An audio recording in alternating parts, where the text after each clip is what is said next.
जो भोग इत्यादि लगाते थे उसमें नर बलि इत्यादि शामिल थी। देव समान अपना जीवन बना सकते हैं इनको त्याग के। ये सात्विक बलि है, अर्थात ये सात्विक आहार है। अन्यथा बलि तो कुछ और है। कौल कुल को आज बदनाम ही कर गए हैं। कौल कुल में बलियां चलती है, हुम में क्या हो सकता है। अलख निरंजन सब दुख भंजन, परम अलख ही नंदा माता प्रिय की जय हो। प्रणाम। आज हम बलि के ऊपर बात करने वाले, यूं कहें कि इस वाक्य पे बात करने वाले हैं कि भगवान को बलि प्रिय और हुम प्रिय क्यों कहते हैं। आज बलि के बारे में बात करते हुए मुझे शर्मिंदगी महसूस हो रही है, क्योंकि आज हमारी मानसिकता बलि के लिए पशु शोषण तक ही सीमित है। बस आप जानते हैं कि हम बलि को पशुओं से जोड़ के देखते हैं।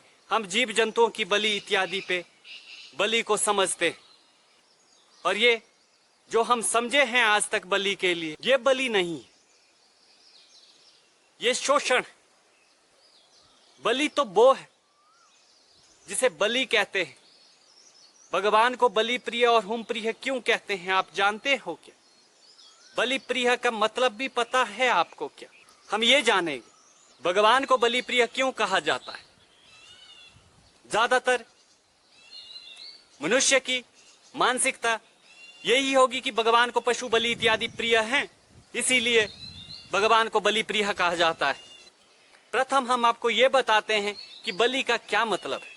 बलि एक भाव है, त्याग का, समर्पण का, इसे बलि कहते हैं। और त्यागने योग्य क्या है? वैसे तो भूखंड में हमारा कुछ भी नहीं, हमारा द्वारा किया गए कार्य भी हमारे नहीं, अपना शरीर भी अपना नहीं, फिर भी हम आपको बताएं भगवान को वो पसंद आता है त्याग और समर्पण, जो बलि है। प्रिय शब्द बलि के बाद क्यों जुड़ा? प्रिय शब्द का जो मतलब है ना, प्रेम, मतलब कि त्याग, समर्पण और प्रेम जो भगवान को प्रसन्न करते हैं, इसीलिए भगवान को बलि प्रिय कहा जाता है। त्याग, समर्पण और प्रेम को भगवान के भोग माना जा सकता है। हमारी कुटुर मानसिकता जीव बलियों पे फंसी है। जब किसी जीव का सर धड़ से अलग होता है ना, तो आपको लगता है वहां पे कहीं प्रेम है, और उसमें कहीं त्याग है, उसमें कहीं समर्पण है। वो तो उस पशु का समर्पण है। वैसे उसमें समर्पण भी नहीं है पशु का, क्योंकि उसे तो जबरदस्ती वहां पे बलि के लिए पेश किया गया है। उस बलि में त्याग कहां है? आप जीव बलि कर रहे हो, उसमें त्याग कहां है? आपने त्यागा तो वो जिस पे आपका कोई अधिकार है ही नहीं। आज तो आप जिस जीव को भगवान के आगे बलि के रूप में पेश करते हैं ना, वो भी आपने खुद पाला भी नहीं होता है। धन इत्यादि से खरीदते हैं, एक रात को रखते हैं, दूसरे दिन सुबह उसकी बलि चढ़ा देते हैं। जो चीज आपकी है ही नहीं, उसका त्याग क्या? उसमें समर्पण कहां है? वो तो आपने खरीद के लाया और जबरदस्ती आप बिठाए हो उस पशु को। जब वो सर हिलाता है तब सोचते हो कि वो समर्पण दिया। नहीं, वो आपकी मूर्खता है कि आपकी मानसिकता ऐसी बनी हुई है, कठोर मानसिकता है आप। उसमें प्रेम कहां है?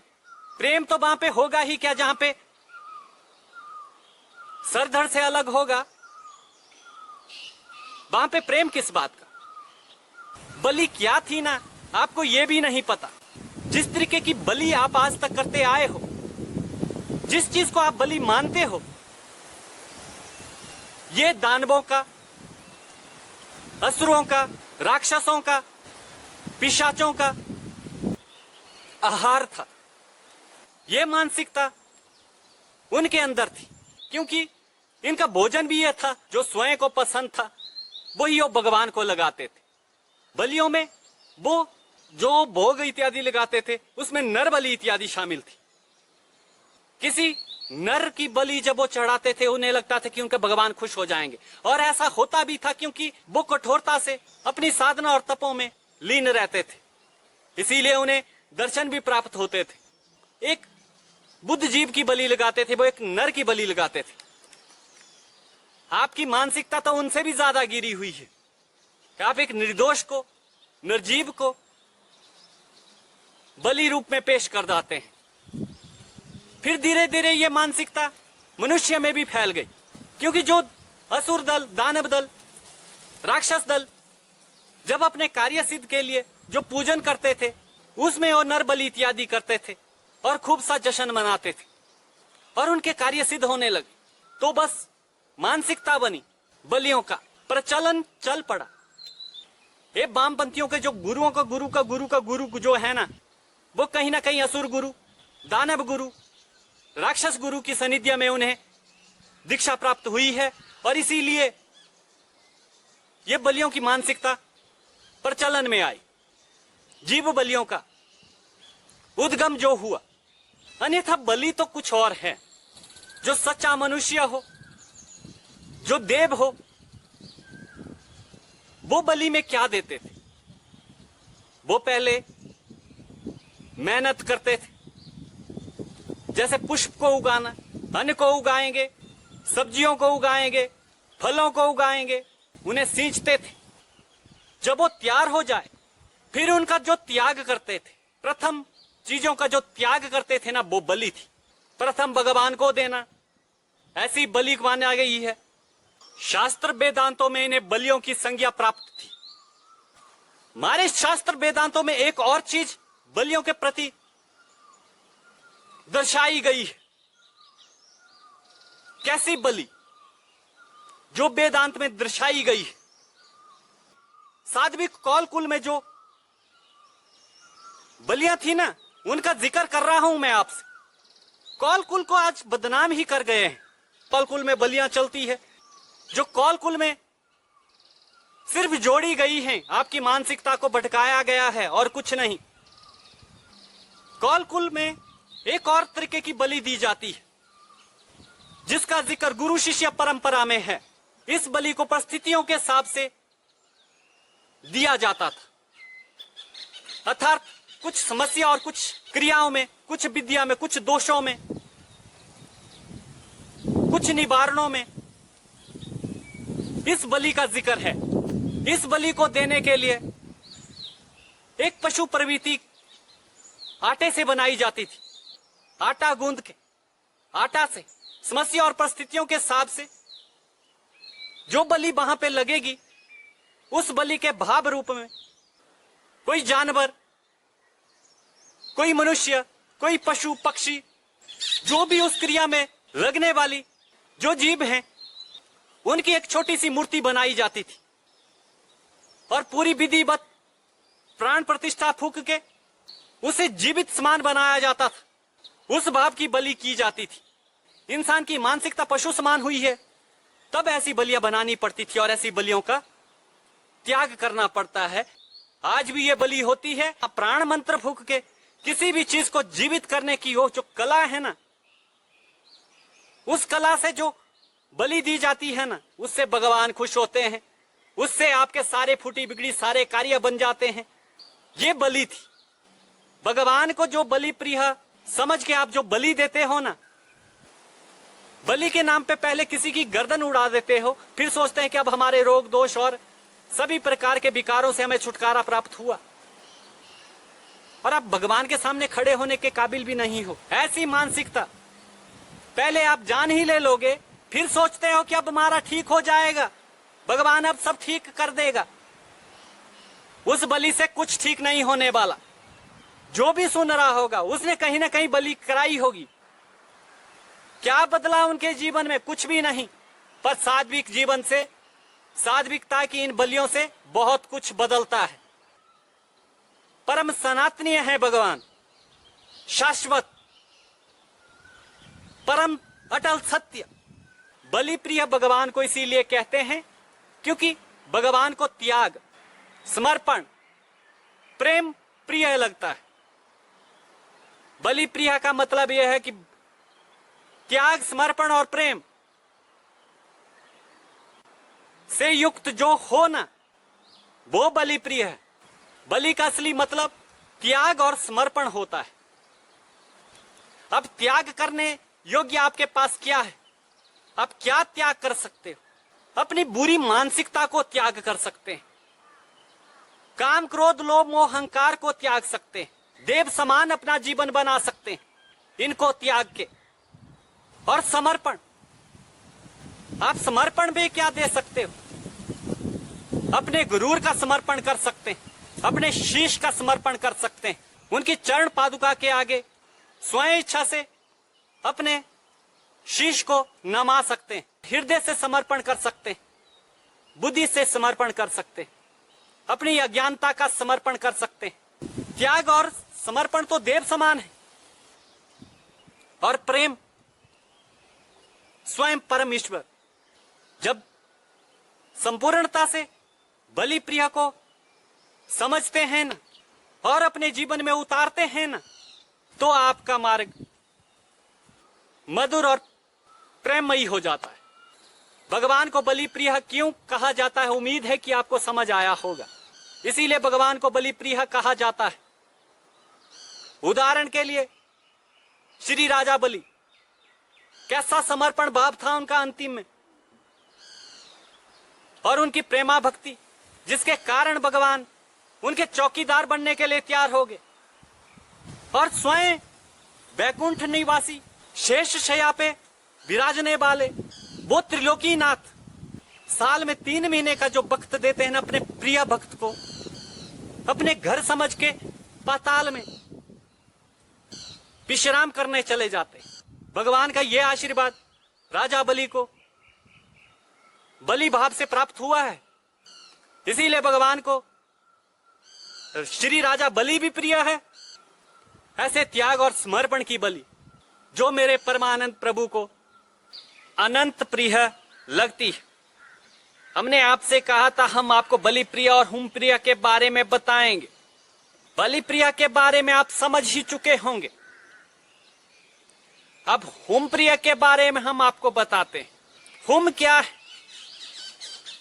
पहले तो आपको यह जानने की जरूरत है। हुम अपने त्याग, समर्पण और प्रेम को भगवान के आगे व्यक्त करने की जो प्रक्रिया है ना, उसे हुम कहते हैं। अपनी ज्ञानता की लौ को बुझा के ज्ञान के प्रकाश को जगाने की एक प्रक्रिया है। हुम अपने अंदर अगर करते हैं तो अपने अज्ञानता को छोड़ आत्मज्ञानी बन जाता है, वो हुम है। और इसी के बीच में आपको एक और बात हम आपको बताना चाहते थे। भगवान को हुम प्रिय भी कहा जाता है। अब आती है सात्विकता की असली बलि, जो आप लेते हो ना, बलि का मतलब पशु बलि से भोजन ही है, क्योंकि आप ग्रहण करते हो, आपको तब भगवान के साथ जोड़ बैठे आप लोग। समाज की मानसिकता जो भोग रूप में जो बलियों को लेते हैं ना, पशु बलियों को, आप उसी तरीके का भोग हुम है, जिससे हम भगवान को भोग देते हैं। अब हुम में क्या होता है? हुम में क्या हो सकता है? फल हो सकते हैं, फूल हो सकते हैं, पत्तियां हो सकती है जो हमने उगाई। जो मैंने कहा पहले, बलि, उसे अग्नि में स्वाहा करना। अब अग्नि में जाएगी तो जलेगी, राख बन जाएगी, समाप्त हो जाएगी। जो आप वहां पे पशुओं को काटते हैं, आप पशु देके आज गंदी जो राक्षसों की जो मानसिकता जो आपने लगाई है, पशुओं को काट के आप बलि देते हैं। यहाँ पे अग्नि होती है, अग्नि में क्या होता है? स्वाहा होता है। हम पुष्प उठाते हैं, अग्नि में डालते हैं, वो बलि हुई स्वाहा। अग्नि में फल डाला, स्वाहा। अग्नि में बीज डाला, स्वाहा। इसी प्रकार अन्न लिया, अग्नि में डाला, स्वाहा, और सात्विक बलि लग गई। त्याग हुआ, समर्पण हुआ। जिसे अग्नि में स्वाहा करके त्याग रहे हो, सोच लीजिए 6 मास की मेहनत का त्याग कर रहे हैं। यह सात्विक बलि है, अर्थात यह सात्विक आहार है। जो भगवान को समर्पित किया जाता है, अग्नि प्रक्रिया से भगवान तक पहुंचाया जाता है। इस सात्विक प्रक्रिया से भगवान अग्नि मुख से भोग ग्रहण करते हैं। वैसे तो भगवान के लिए सारी दुनिया ही भोग है। हर दिन भूखंड में सब चीज खुद पैदा हो रही है और नष्ट भी हो रही है। ये समस्त प्रकृति रोज बलि लगाती है और रोज होम करती है। हर दिन कुछ ना कुछ पैदा हो रहा है, हर दिन कुछ ना कुछ नष्ट हो रहा है। कुछ मर रहे हैं, कुछ बन रहे हैं। इसी प्रक्रिया में होम भी लगता है, बलि भी लगती है। स्वयं से क्षय भी हो रहा है, उद्गम भी हो रहा है। बीच में जो बुद्ध जीव अपनी भूमिका निभाते हो ना, जैसे होम हवन से, अपने समर्पण से, त्याग से अपनी भूमिका जो निभाते हो ना, वो भगवान को प्रिय लगती है। माता श्री प्रकृति किसी न किसी रूप में भोग लगा ही रही है। पर अगर आप बीच में कुछ व्यवस्था कर रहे हो, इससे भगवान प्रसन्न होते हैं। इस प्रक्रिया के बाद आपकी कोई भी मंशा पूर्ण हो सकती है। इस प्रक्रिया से, इसे होम कहते हैं। होम प्रक्रिया से आप सब कुछ कर सकते हैं और सब कुछ पा सकते हैं। सभी ज्ञानी जन होम हवन करके भगवान को खुश करते हैं और अपनी मन इच्छा को प्राप्त करते हैं। जब भगवान के आगे आप ऐसे प्रेम को व्यक्त करते हैं ना, इससे होम संपन्न होता है। भगवान की इस प्रक्रिया को जो भी करता है, भगवान उससे प्रसन्न होते हैं। उसी भाव के लिए आप बलि करते हो। होम द्वारा अग्नि में ऐसी आहुति, ऐसे त्याग और समर्पण और प्रेम की आहुति, वो भगवान को प्रिय लगता है। इससे भगवान बहुत प्रसन्न होते हैं। इसीलिए भगवान को होम प्रिय कहा जाता है। हमारे द्वारा आपके मन को कहीं से भी ठेस पहुंची हो तो हमें क्षमा करना। आज के लिए इतना ही, हमें इजाजत दें। अगर हमारे बोलने में कोई त्रुटि और भटकान हुई हो तो हमें क्षमा करना। मेरा कार्य आपको सच से रूबरू कराने का है, आपको उलझाने का नहीं। हमें इजाजत दें।